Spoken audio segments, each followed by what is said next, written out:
In this video, we're going to take a look at a way to improve your timing, overall musicality, and get the most out of every lick and passage that you practice, all using the rhythm pyramid. Let's check it out.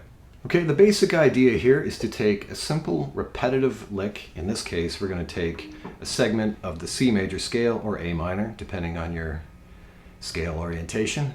And we're going to keep it simple in terms of the fingering as well. So I'm going to choose to play B, C, and D on the D string, the 4th string, 9th fret, 10th fret, 12th fret.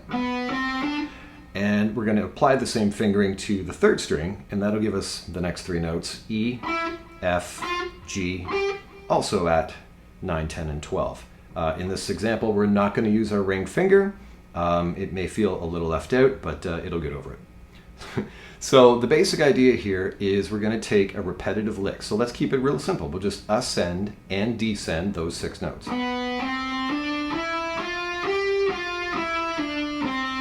Let's say that's our example. To apply the rhythm pyramid, essentially what we're going to do is we're going to start with quarter notes, 1 note per beat, and we're going to play through the sequence several times in order. So that will sound something like this.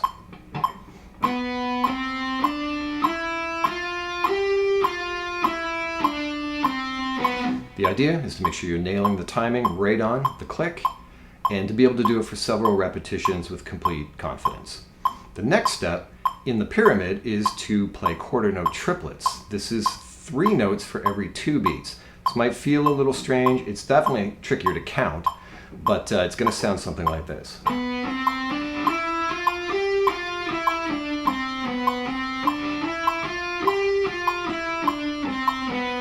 You might be familiar with this type of rhythm simply by listening to Roadhouse Blues with the Doors. Whenever they get to that turnaround,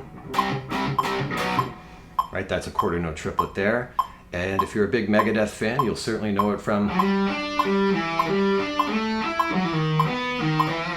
You'll hear the quarter note triplet in that little melody prior to the verse beginning. Okay, beyond the quarter note triplet, you now carry it to 8th notes. This is going to be 2 notes per beat. The counting for this will be 1 and 2 and 3 and 4 and.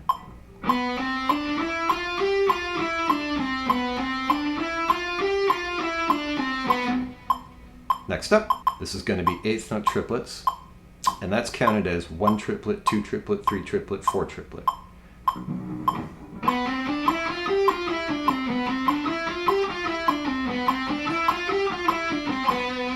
From there, we're going to move on to 16th notes. That's going to be 4 notes per beat.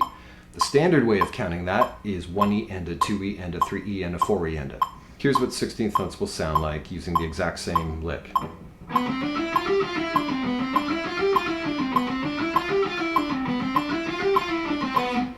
The next rhythm value up for grabs here, 5 notes per beat.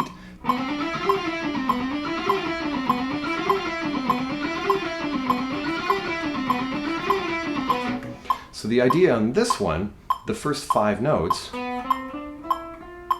is going to be B, C, D, E, F. The first note of the next beat will be G on the 12th fret, 3rd string. So what I would do is start on beat 1, play the 5 notes, and aim to land your pinky on the 12th fret, 3rd string on the next beat. So you're going to hear a click on the first note. You're going to hear a click on the high note.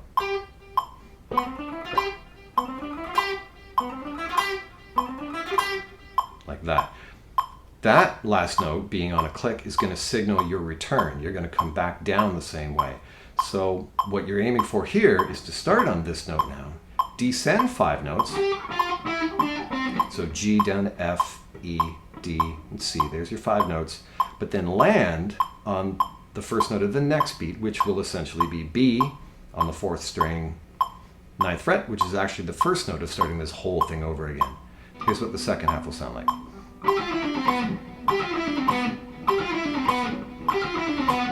So when you put them together, 6 notes per beat is going to sound like this.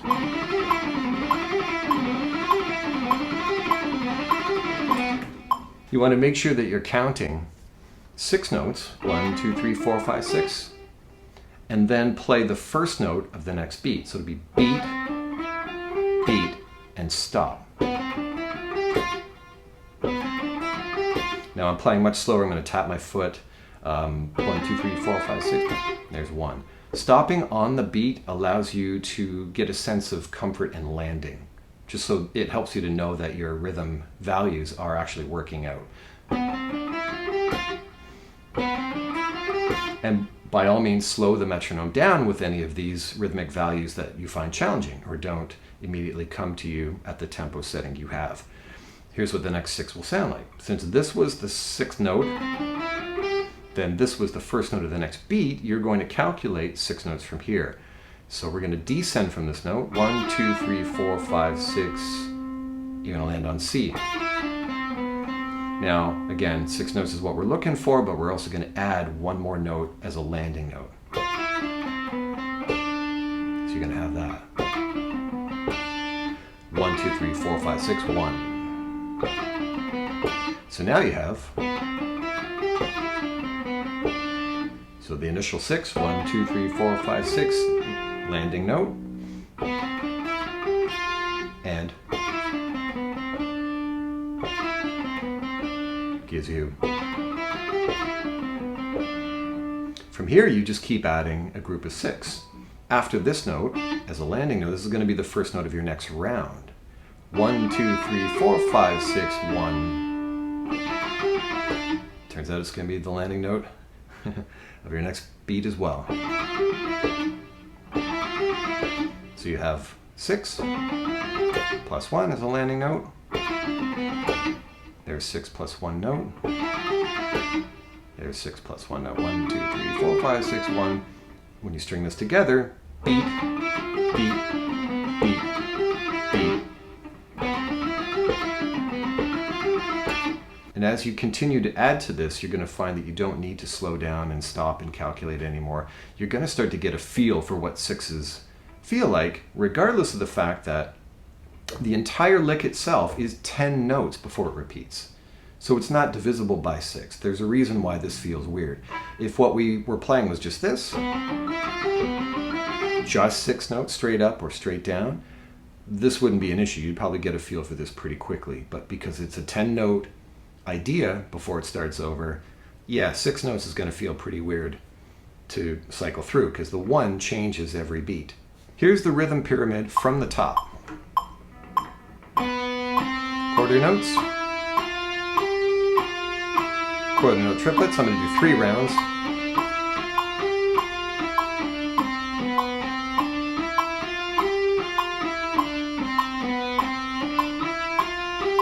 Eighth notes. Eighth note triplets.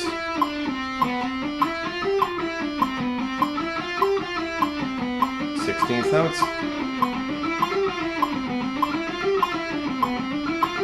5s, 6s.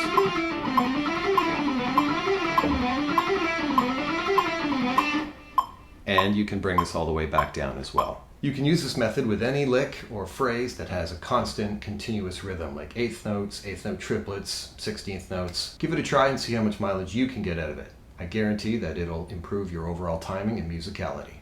Thanks again for watching Kelly K Guitar. Have a good one.